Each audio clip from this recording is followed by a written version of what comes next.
you. Welcome to all of you in this your all of your favorite show. Today's a milestone. We are having a today's a 50th episode of the Pundit at Dr. Ritu show. I am here, your host, Dr. Ritu Santhwani, Director Sham Well Women Clinic, Pune Test Tube Baby Center. Friends, I believe that knowledge is the power, and knowledge always increases by sharing. The success of this program is due to because this program is a purely academic platform. So here always I invite the experts from my own fraternity who also believe that knowledge is always increases by the sharing. So our today's Pundit is very special, a very well-known personality, our very own Dr. Kuldeep Singh sir. Sir, a very warm welcome to you.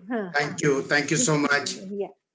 So this is actually I invited the Kuldeep sir once again. This is the in the history of the Pundit show that Kuldeep sir has also come once earlier, and due to high demand, all requested me all across the globe. I've got so many requests for the Kuldeep sir.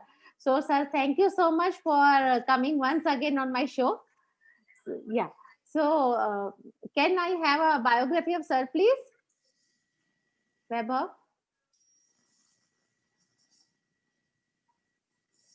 Yeah. So, yeah, just a second. To see. Yeah. So, Dr. Kuldeep Singh, sir is teacher of teachers. Sir is master in ultrasound, OBGYN, and infertility, a master trainer in his field of ultrasound, for which he is so passionate about. He practices ultrasound in New Delhi and known for his skills in ultrasounds in OBGYN and infertility. Sir has more than 300 talks in national and international platforms. Sir has been invited to share his academic experiences in Japan, France, Spain, Italy, Belgrade, Dubai, Seoul, Dhaka, Kathmandu, Philadelphia, and Singapore. Sir has received 4 awards and 3 gold medals in the field of ultrasound. Sir has authored 16 books of ultrasound and ops, gynec, and infertility. Sir's books has been translated into Spanish, Chinese, and Portuguese. Wow! Sir has been awarded as an Imaging Science Award in the AICOG at Delhi. Sir is successfully running the Sono School, which organizes the various training programs in ultrasound, in OBGYN and infertility, which is a very popular program of the Sono School. It is very well appreciated by all, from the young budding gynecologists to senior gynecologists also. Sir ka Sono School is very popular in India and all across the globe also. Yeah, sir is going to launch his latest venture for Buckwell, which is going to be catered from basic to advanced academic programs. Sir, a very warm welcome to you. Thank you, Ritu, and congratulations on this 50th episode, academic episode. I'm thrilled and I'm honored that I'm a part of it. But this is hats off you to really take academics to a different level. This is a different concept altogether which you've come up with. So I'm so glad. And once again, congratulations to the whole team, especially to you for this 50th episode. Thank you so much, sir. Sir, before I start the show, sir, for this sonography, we'll all see you as a role model for us. So, sir, please give us some tips for the young budding gynecologists before I go to the topic. As this is a 50th episode, so I want to ask you some special questions also. See, the thing is, one has to have a faith in that, yes, you can do it. You need to be into academics. You need to be aware of, especially for ultrasound. That's what I say. There are these 2 dictums which are very necessary. The eyes are going to see what the mind knows. So if you're aware of it, you've read about it, you've somewhere heard about it, the moment you see it on your screen, you'll feel. Second is, if anyone can do it, you definitely can do it. And the third mantra, which I would say, is you need to have patience. You cannot be doing laparoscopy, hysteroscopy, cesareans, normal deliveries, IUIs, IVFs, everything, and then you want to rush up. So if you're giving time for ultrasound, you need to be giving it sufficient time so that there is no shortcut to it. So that is very necessary. And that's especially for the budding gynecologists that don't feel, okay, this is definitely the third eye. You need to be careful, but don't feel, okay, you can take it for granted. Never. You need to be watchful. You need to know the dilemmas. You need to know the overlaps. You need to know what the gray areas are so that it's not, it's this or this. You need to be watchful. Yeah. Thank you so much, sir. Sir, one more thing, sir. What motivated you to become a doctor and what created your special interest in the ultrasound? I'll be very, very honest. I never wanted to become a doctor. I never Okay. wanted to become a doctor. Okay. It's only my mother who was a biology teacher and my Yeah. grandfather who was a doctor. So my maternal side. So my Nanaji, and that's why she wanted me to become a doctor. And it's just when she left all of us, she wanted me to become a doctor, and we've kept on to her promise. In terms of what motivated to look into ultrasound is I always fancied the fetuses. The moment you can see them, you can see all these things, and with the gradual advancements, it was really nice. So that's what really motivated me to get into ultrasound.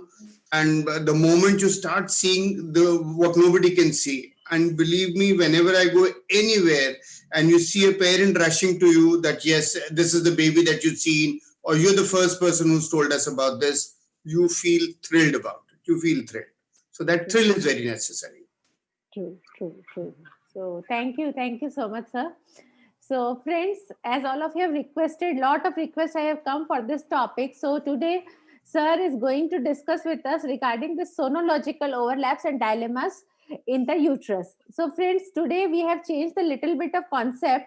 I will keep on asking the questions, what the questions we have received by email messages, and sir is going to show one by the slides and answers also. So, friends, I request to all of you, those all of you are having some questions and queries, please put here in the Zoom link or in the Facebook or in the YouTube. Please don't post on my personal WhatsApp. I'm not able to because phone is not at present in my hand. So, if you can put your questions here directly, Facebook, YouTube, we are able to take your questions. So, over to you, sir. Sir, I'm starting with the questions with your permission, sir. Perfect, Ji, perfect. Should I start sharing my screen also so that wherever you need any relevant pictures, I can just show Yes, them? yes, sir. Vaibhav, I'm just sharing my screen. Huh? So, sir, my first question is, how does the uterus size changes in the premenarchal to teenage to menopausal? Well, one needs to be very, very aware that it's not that the uterus has the same shape always. So you need to be watchful. You have this famous chart over here, which is going to tell you neonatal. It's going to be just like in terms of not the size, but the changes in terms of the uterine body to cervix ratio because of the effect of maternal hormones. Gradually, the anteroposterior width of the cervix is going to be more in the pediatric and the prepubertal, and then gradually you're going to see an increase in the fundal width. So if you just take on to the uterine sizes, and I'll show you a few of the smaller ones as well. I'm not going to be narrating all these answers. You can all see it on the screen in terms of the length, the width, the anteroposterior. That's in a Paris uterus. That's again when you go into postmenopausal, you're going to be again finding a reduction in size. So if you see over here, this is the cervix over there. Sure. This is the width of the fundus, the anteroposterior, not the side to side, and you're going to be seeing this. And that's a short video over there. You can see gradually, you can see a thin endometrial line, and then you'll see the uterus getting a little bigger, and we've all seen the bigger uteruses of 16 years, 20 years, 25 years. That's how the things are going to be changing. You need to be watching out for those. Yes, sir. Perfect, sir. So, sir, please guide us, sir, because this program is seen by all from young budding gynecologists to senior gynecologists. So, sir, I am going to ask some basic questions also. Please. So, yeah. So, sir, please describe us that what the things we have to see in the normal uterus. Again, the moment you're looking at, it's not that you only am going to be looking in for pathologies. A basic understanding, let it be a fetus, let it be a uterus, let it be any structure, you should have seen plenty of normal structures. So you need to know what all to see in a normal uterus. You're going to be looking at the endometrium. These are the features, and I'm going to explain a little bit in detail. You need to be looking at the thickness, but be watchful what day of the cycle is she in. You're not going to be saying, oh, this is a 12 millimeter, it's a very thick endometrium. Well, if she's pre or peri-ovulatory, it's fine. You need to be looking at the morphology, whether it's homogeneous, inhomogeneous. Whenever you're suspecting problem, looking at the endometrial myometrial interface. any intracavity pathology. And when you're seeing the myometrium, the masses and the echo pattern. That's how a normal uterus is going to look like. You need to be careful where to measure the endometrium. You're supposed to take a long axis of the uterus, and absolutely at 90 degrees are you going to be measuring the endometrium. If you're not going to measure it correctly, a wrong measurement is going to be there. In the endometrium, these are the things. I'm not going to be reading them out, but this is what you all get into in terms of your normal practice. Myometrium for thickness, for echo pattern, for any masses. Just a touch about 3D. This is going to tell you about how to look in for the cavity, how to look in it for the contour of the uterus. And 3D is not always this. This is also a 3D picture. What you take in a coronal section is a 3D picture. So, sir, now my next question is, sir, all have still a very great confusion for the adenomyosis and the leiomyoma of the uterus. So, sir, please enlighten us about that. See, again, this is a fantastic way of asking questions so that we can just explain them. And in between, whenever there are any more questions, as Dr. Ritu has already said, you can just post them so that we can start clarifying those doubts. Yeah. Well, the major confusion in an adenomyoma and leiomyoma is you need to be knowing what exactly are the differences. The moment there's an overlap, you need to outweigh what exactly are you looking in for. If I'm looking in at a nice circumscribed lesion, I know I'm looking at a fibroid. If this is fuzzy margins, I know I'm looking at an adenomyoma. The surrounding myometrium, if I'm looking at speckling, I know this is possibly going to be adenomyosis, so largely going to be an adenomyoma there. Then you're going to switch on your color Doppler, and if you find peripheral vascularity, fibroid. But if you find as if there's stream of blood flowing through that, that is an adenomyoma. That's how nicely circumscribed you can see a fibroid over there. Very nice. Now you can see this is how you're looking at an adenomyoma. Doesn't have clear-cut margins. Again, there could be overlaps, and it does not mean that the next possible thing you're going to do is get an MRI done. There you're looking at adenomyoma. You're looking at streams of blood flowing through it. So that is how you're going to be looking at carefully these areas. That's basically how you're going to be differentiating them. Discrete, ill-defined, normal myometrium, speckled echo pattern, and on color Doppler, you're going to be looking at peripheral vasculature. This is going to be unremarkable. Yes, sir. So, sir, now please guide us about this mapping for this fibroid sonography, fibroid mapping. Absolutely. The moment you're going to be looking at a fibroid, it does not mean that, yes, you just mention a size and that's it. A complete mapping has to be done. And what all would a mapping looking for? Firstly, you're going to be looking at whether it's subserosal, interstitial or intramural, or submucosal. That's how you're going to realize how important it is to treat them. Then you're going to be looking at the number, the site, the size, and the relation to the endometrial cavity. Site, whether it's anterior wall, posterior wall, right wall, left wall. So that whenever the surgeon is planning or whenever you need to be looking at that they've done some sort of treatment, has it really helped them in terms of reduction of the size? It's not necessary that the patient comes back to you, so that if you've made a complete map, the other person can definitely look in for. You need to be looking at the echo pattern, whether they're hypoechoic, hyperechoic, or you're looking at signs of calcification. There you can see a nice fibroid. You can see these fibroids, submucous, subserous. That's again a 3D over there, like a fibroid polyp.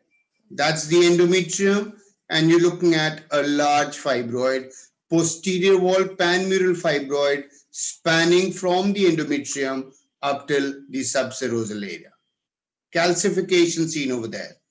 You're looking at so much of shadowing over there. It might look like a very scary fibroid, but it was all sub-serous. The lining was absolutely clear. She was bleeding and we could looking for. So you need to be watchful. How much are they indenting the endometrial cavity? Thank you. Thank you so much, sir. Very nice images. Sir, next question, sir. Please guide us regarding this Mullerian anomaly. Sir, sometimes what happened when in the initial phases we start doing the sonography, if sometimes we see the two cavity, a big confusion comes in the mind, uterus didelphys, bicondyloid or septate uterus. Sir, please guide us about that. Again, for a Mullerian anomaly, what is going to be the approach? The first thing I'm going to be, there's a complete chart which I always discuss. You need to be having a suspicion always. It's not necessarily that the answer is always going to be 3D, and you need to have a 3D machine always. It's good you have it. It's a very good idea. But if you don't have it, don't subject all your patients to going for a 3D or an MRI. You need to be watchful. What can I suspect? If you're looking at a unicornuate uterus, if you're looking at one side that they're going on to, well, you're looking at a unicornuate uterus, get it confirmed. Never label it on a 2D, but yes, now you suspected. Out of these 100 patients, 10 would require a 3D. If you're looking at the cavities in the form of an 8, when you're looking at two cavities and myometrium, you're going to again looking for, yes, there are two cavities. I might need a 3D for them.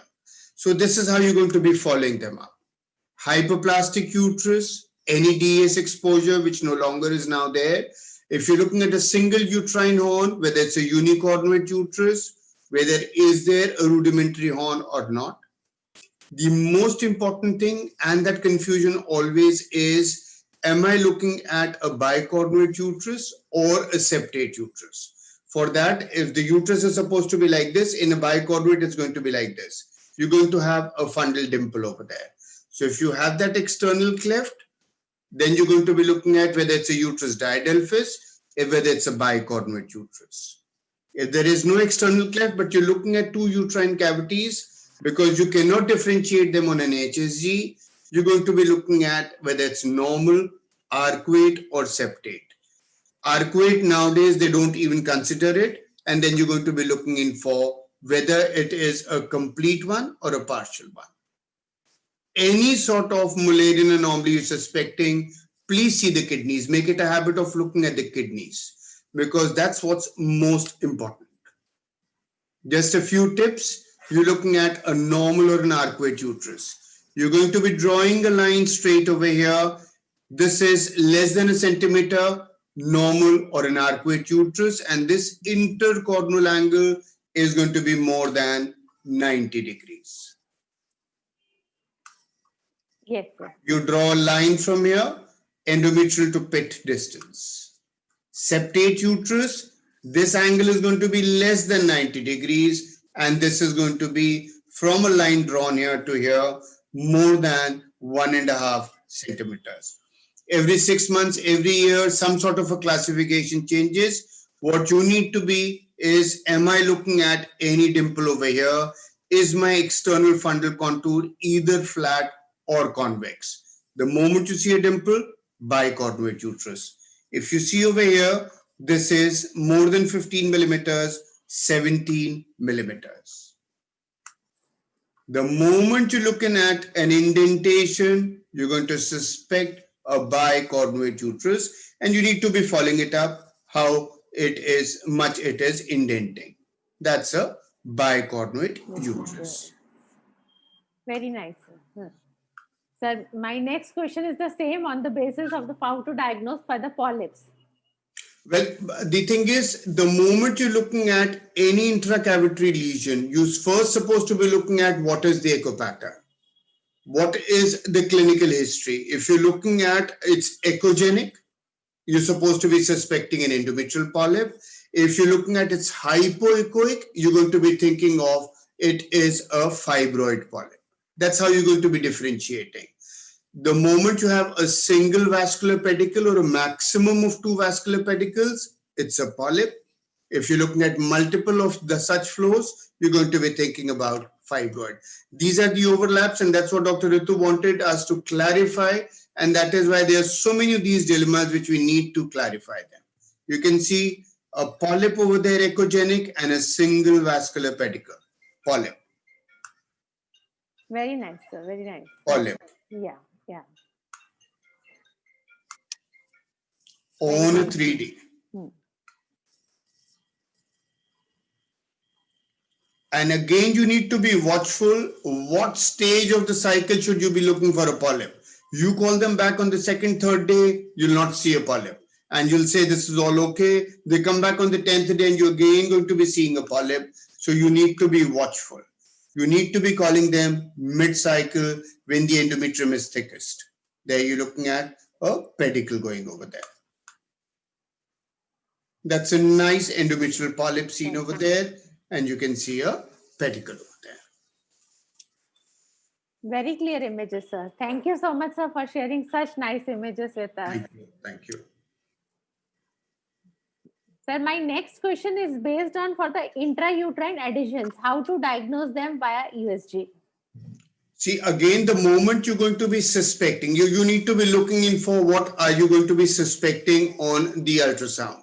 You're looking on 2D, you're going to be thinking on, another 3D reconstruction of how you're going to be looking at a polyp. You can nicely see that. Coming on to the question of intrauterine adhesions, if you're looking at an irregularly thick endometrium, somewhere it's 2, somewhere it's 6, then again it's 4.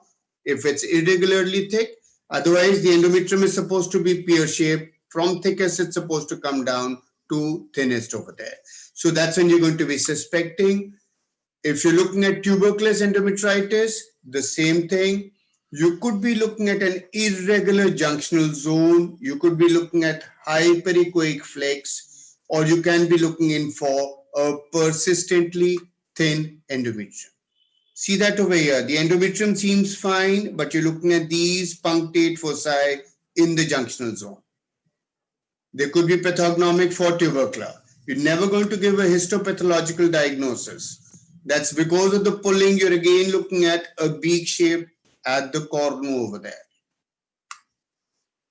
Small echogenic flex seen in the subendometrial area. You're going to strongly suspect. You need to look in for adhesions or adhesive bands on a 2D. 3D is very good. 3D is very helpful, but it's not the answer for everything. The answer is here. You need to be thinking about it. That's when you're going to be suspecting. There you can see the adhesions.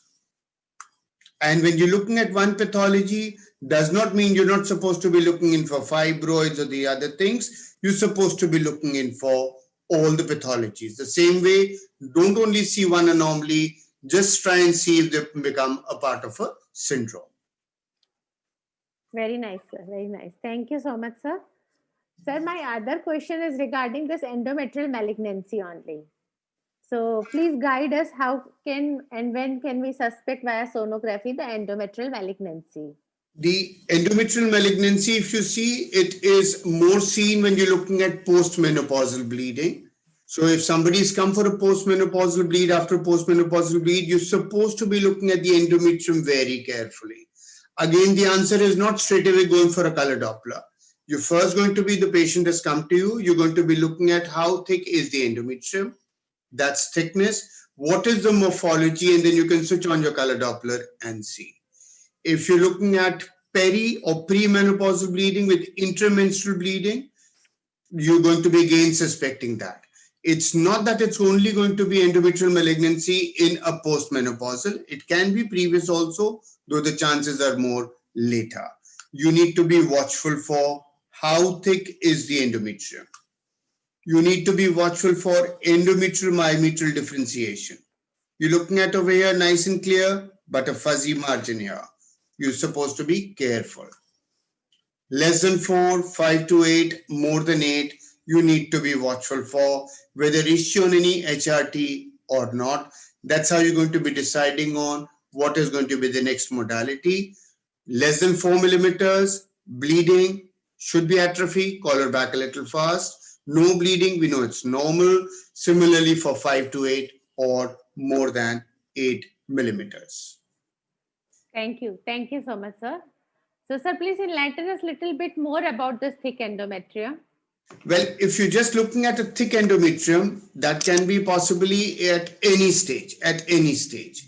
The moment you're looking at a thick endometrium, you're going to be looking in for all these possibilities. Again, a request, do not give a histopathological diagnosis. You need to be watchful. You're just going to give an ultrasound diagnosis. I'm thinking of all this. So endometrial malignancy, you're going to have a variable appearance. Endometrial hyperplasia, uniformly hyperechoic. Polyp, we've already seen them. Tamoxifen, you're going to find a few cystic spaces. That's what you're going to suspect. You're going to be asking her the history. HRT, again, what sort of an HRT? So that then we need to see her again next time, or how we're going to be following it up. Endometritis, the symptoms are going to be different. You're going to be looking at an echogenic endometrium. If you're looking at irregularly thick, you're going to be looking in for adhesions. You need to be following the basic correctly. You're not supposed to be looking in for major diagnosis, but go slow and steady from basic to advanced. That's how you're going to be following it up. Yeah. Thank you. Thank you so much, sir. Sir, my next question, sir, please give us some specific advice regarding this 2D, color Doppler, 3D, and 4D. All the youngsters have lot and lot of queries over that. I'll do that. And then just one last slide on the thick endometrium. Okay. Again, looking in from 12 to 17 millimeters premenopausal, more than 5 millimeters postmenopausal. In a polyp, in a malignancy, you're going to be looking at like this. The specific advice is what I always and always say is don't jump on to a transvaginal scan straight away. You first supposed to be looking at or do a transabdominal scan if the patient has come to you for the first time. If you are in a rush, tell somebody else to do that transabdominal scan. You need to be aware of the uterus, the tubal area, the adnexa portion. Then if you're looking at some sort of a pathology, you're going to be asking or doing. Color Doppler is very, very simple. Color Doppler is definitely nowadays in a practice a very essential component, because you can quickly see, I'm looking at a thick endometrium, whether am I suspecting major trouble, minor trouble. If there are any retained products, well, I can just switch on the color and looking for whether I'm seeing a warm vascularity or a hot vascularity, depending on whether it's low impedance flow or high impedance flow. Again, not a histopathological diagnosis, but you know whether am I going to be a little more comfortable or am I going to be a little more skeptical about it. Adnexa also, you're supposed to be looking at the ovaries carefully. The ovaries can sometimes be quite far away. So if you haven't done a transabdominal scan, just a transvaginal, the report looks very shabby where you write the right ovary was not seen, query bowel shadows or gaseous shadows. That basically means you haven't done a complete job. If she's got an oophorectomy done, that's something different. Why should you be mentioning in a report? Because the transvaginal can go only up to a certain limit. It has a high frequency, a high resolution, but the penetration is less. So once you're aware of that, yes, you've seen both the ovaries, where are they exactly? You're going to be able to see them. 3D, if you're looking at a polyp, you have a machine, you can switch on your 3D. It just takes one swipe and you're going to get a wonderful picture. Where it's most important is if you're looking in for how much of an endometrial malignancy is spread. If you're looking in for the Mullerian anomalies, it's very, very essential, because this is the only way you're going to be getting. If this is the uterus, you're going to be doing a transabdominal scan like this or a transverse section like this. You do a TVS, again, you're going to be getting only two sections, the sag and the transverse. To get in this coronal section, to tell you about whether there is a dimple to bifurcate or to differentiate between bicoordinate and septate, you need a 3D scan. That's very, very important. 3D and 4D are the same. It's basically when you have taken a swipe and you're playing with the picture, that is 3D. When you're doing a scan and you're playing with the pictures, that is what is called 4D or a live 3D. That's all software basically, which is going to help you. What exactly is the criteria? What are you trying to do? You're trying to get in better and better diagnosis for your patients. Thank you. Thank you so much, sir. I think I have covered most of the questions. Meanwhile, till the Vaibhav is checking, our technical team is checking the questions from YouTube and Facebook. Sir, you have conducted a very nice and very informative this Sono school you are running. Sir, please give us some highlights about this Sono school also, and what are your programs for 2021? Because lot of doctors, young budding gynecologists are interested to join that. I must say friends, आप में से जिन्होंने register नहीं कराया है, please do register for that is really academic feast. Hearing to Kuldeep sir, you gain lot and lot of knowledge, and sir is like that. You ask your queries 1,000 times, also sir always reply with so patiently. Yes sir, please give us some info regarding the Sono School 21. Thank you so much. In fact, it was you all who motivated me to get into all this. We started off with 2019 and it was a nice program. That's where Ritu was taking care of each and everything, and it was so comfortable. 2020, she got a little busy, and that's why she wasn't able to join in too much. But yes, she's always been there guiding us. So it's basically it's all webinar oriented. We were earlier on in 2019, we all were collecting at a place, a video conference place. But this is thanks to Corona that we couldn't do it, and now we all are so comfortable with webinars at our own place. So I'll just share a small PPT and I'll just let you know what exactly are we planning in for. So we have the Sono School 2021. The two programs that we planned in for. One is where we have these for 6 months, starting from February till August, where on the second Sunday, we're going to be having a 4-hour class from 2 to 6. The dates are also there. This is going to be covering up on nobology, gynecology, infertility, 4 to 14 weeks, 14 to 28, and 28 to 40 weeks. Then there's going to be a recording which you can see on the third Sunday. On the fourth Sunday, there's going to be a revision and a small sort of an exam so that we all are comfortable with it. And then the next first Sunday, there's going to be a recording of this fourth Sunday, which you can easily and comfortably see. So that's how we're going to be trying to cover. Another thing that we've come up with from Sono School is a fetal biometry e-workshop, where we're going to be sending you images, and I'm going to be sitting here and I'm going to be taking measurements, and you're going to be measuring there and seeing how we can. So starting from how to measure a yolk sac, an embryo, the NT, the IT, the nuchal skin fold, cerebellum, your MO tracings, how you're going to be doing on for your umbilical arteries and ductus venosus, all that. That's going to be on the 31st of January. Anyone who wants to, most welcome. You have Dr. Ritu's number, and otherwise that is the Sono School number. Anybody is most welcome to really looking for. Any questions? I'll be happy to answer. Yes. Sir, so many doctors are asking regarding the course fees. I'm getting a lot of messages. So, see, sir is also a part of academic group, regularly posting regarding this Sono School.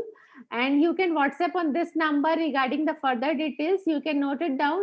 That is +91 9811 977 372. And all of you who are interested can take the screenshot of this. Sir, Dr. Faiza has joined from the Arab countries. Huh? Yeah, Dr. Faiza. Yeah, thank you for joining. Dr. Faiza joined most of my webinars. Huh? Dr. Faiza is writing, sir, please enlighten us more about the intrauterine adhesions. Intrauterine adhesions, what I'll do is I'll just get onto that and I will just now show that to you.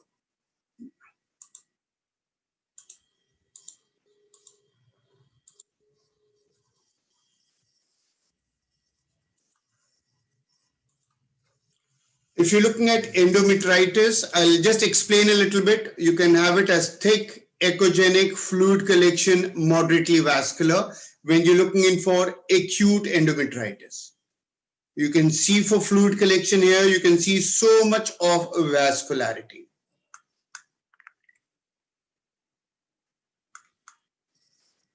Then the moment you're looking in for synecdoche, that's how you're going to be looking at.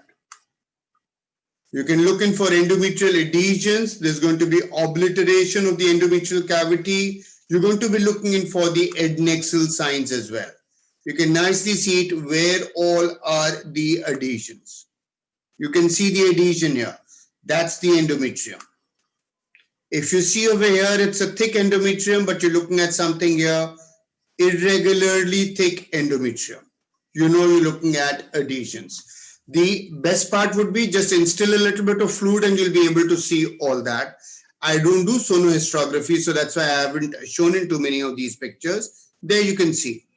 You're looking at a thick, then becomes thin, becomes a little more thicker. So it's an irregularly thick endometrium.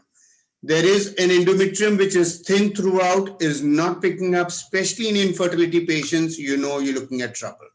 You can sometimes see for vertical adhesions also on a 3D, and you're seeing this.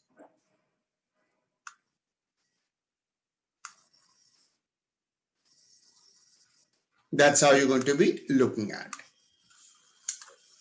Yeah. Thank you so much, sir. Dr. Faiza, hope your doubts are cleared. Sir, a very dear friend, Dr. Romesh Sharma has joined from Jammu Kashmir. Dr. Romesh, hi, thanks for joining. Actually, the success of program always depends on the viewers. This program is successful because all across the globe, the doctors join this program. Sir, Dr. Romesh Sharma is asking, sir, please guide us. Can we see the fallopian tubes on transvaginal sonography? Yes, we definitely can see the fallopian tubes. Just allow me so that then I can. Yes, sir, please. Just show you a few things over there.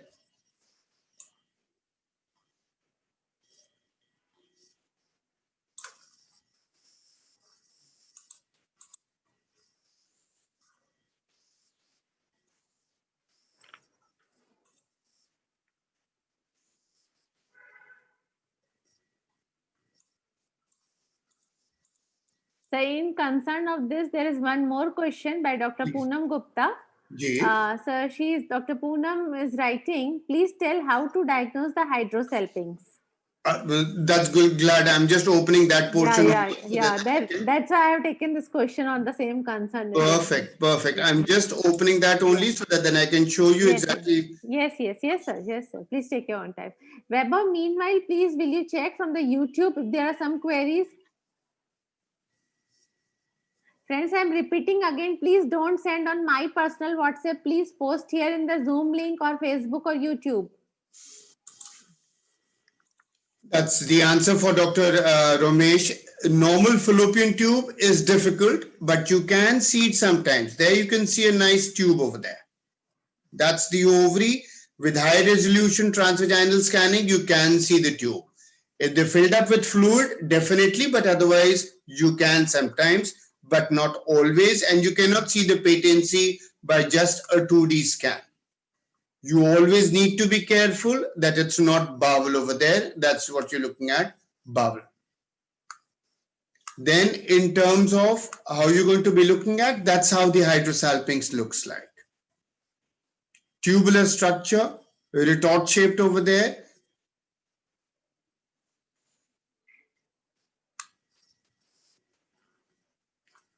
The moment you're looking for a tubular folded structure adjacent to the uterus and the ovary, the first thing that you're going to be thinking of is a hydrosalpinx. That's a pyosalpinx. You can see the ovary separately again over here. That's the ovary, and you're looking at, that's a pyosalpinx over there. Pyo I'm saying because of her symptoms. Hydrosalpinx seen over there. That's the ovary separate, and you're looking in at the hydrosalpinx.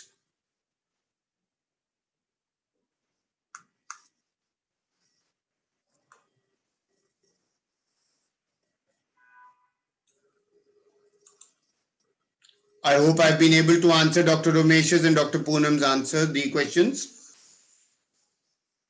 Yes, sir, very well, very nicely saying. Yeah. But this is a very good concept that you put up where we can show the pictures also, because especially for ultrasound, if I just go blah, blah, blah without showing any pictures, it will not have the effect. So this is hats off to you, Ritu, for coordinating all that. Sir. Thank you, sir. Pleasure is mine to have you here. Sir, there is one more question. I think this is a clinical question I have to answer. Dr. Lubna Fatima has joined. Dr. Lubna, you are from where? From Pakistan or from this Gulf countries? She is writing, when to start dydrogesterone for LPD? This question I have to answer. Yes, Huh? you have to. Yes. Dr. Lubna, see, there are different concepts have come for this LPD support also. I have taken only last week one elaborated webinar on this LPD, the different modalities, dydrogesterone or micronized progesterone. You can go through on the Facebook. I have taken what are the pros and cons. Currently, we are starting from 12th day. What I am using in my practice, the dydrogesterone, I am starting from 12th day in these patients, TDS. So I think we will discuss again that sometime different that topics. LPD itself is a different entity. Sir, besides that, lot of compliments, sir, for the elaborative and very nice talk. Thank you so much. This Yes, is thanks to you that you've really come up with a nice topic. This overlaps and dilemmas was very good. yes, It would appear as if it's like the same, but the questions that you sent me after discussing with all of them, they were really nice, and then that really puts in the whole thing of we question, you answer, and learn sort of a thing. So that was fantastic. Thank you so much, sir. Sir, only give me 1 minute. He is checking on the YouTube also. No Is there problem, a Shilpa. question? No Sir, problem. yeah. Sir, meanwhile, I would like to felicitate you with this a token of shawl for coming on my show. So thank you so much, sir. Thank you. Sir, Thank you this, so much. sir, this is a Corona time, so you have to extract from here only. Thank you. Thank you so Pleasure. much, sir. Yeah. Sir, the doctors are asking regarding your Sono school. There are a lot of queries. Ji. Dr. Faiza, the number which we have, sir, these all doctors from the Gulf countries. Okay, ji. Dr. Faiza, the number, sir, आपका number display कर दीजिए ना please फिर से. मैंने You कर दिया can- जी, कर हाँ, दिया हाँ. जी. Dr. Faiza, you can go through this number. You can WhatsApp on this number and you can get all the details. Correct, na sir? They can WhatsApp on this number. Yeah, absolutely. There's no Yeah. problem. Dr. Faiza, you can WhatsApp on this number and you get all the details regarding the course. So the same query for the Sono school only. The so many doctors are asking for the number. Sir, in the Ji. chat box, sir, can you please type this number, sir? I'll do that, जी. हाँ. मैं बोलूं क्या sir number? I'm just trying to see how I can. Sir, you can see sir, the chat box question I'll do answer. that, ji. Yes. Sono school plus 919811977372. Yeah. Hopefully, Dr. Faiza, you have got your answers. So this program has gone live on Facebook and YouTube. So any one of you want to listen later on before asking any other queries, this number will be also displayed on this Facebook and YouTube also. So I think, sir, we will wind up here. All the questions are finished. We are getting only lot of compliments. So thank you so much. So thank you once again, sir, for coming and enlightening all of us.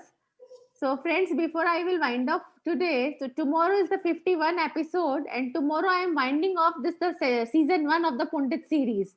So tomorrow do join with me. Tomorrow is the last episode of the first season of Pundit series. But soon I am coming. The 3 projects are more going on. I am coming with some different concepts within a week. Only you have to wait for a 1 week or 2 week. I am coming with very big projects within a 1 or 2 week with some different concept and with lot of knowledge sharing programs. So friends, till then, bye-bye. See you. Yeah, thank you so much, sir. So till then, bye-bye. Stay safe, stay healthy. See you all tomorrow at 9:30 p.m. Thank you once again, sir. Thank you so much. Bye-bye. Take care. Yeah, Thank you. sir. Yeah, Thank you, Ji. Yeah. Thank you to InnovaCare team too, and special thanks to our technical support, Mr. Weber. Thank you, Weber. Thank you, Mr. Weber. Thank you so much. Yeah. It went really flawless. So the screen sharing, everything went off very flawless. Thank you so much. Yeah, Sir Weber is the master blaster for all the things. If he said that time we have to test at the night also, he is ready at the night also. With sir, I have done one show with the Nandita ma'am. So Nandita ma'am was very busy. Nandita ma'am told me, Ritu, I will get time at the night only. So we done the testing at 11:45 at the night. Oops.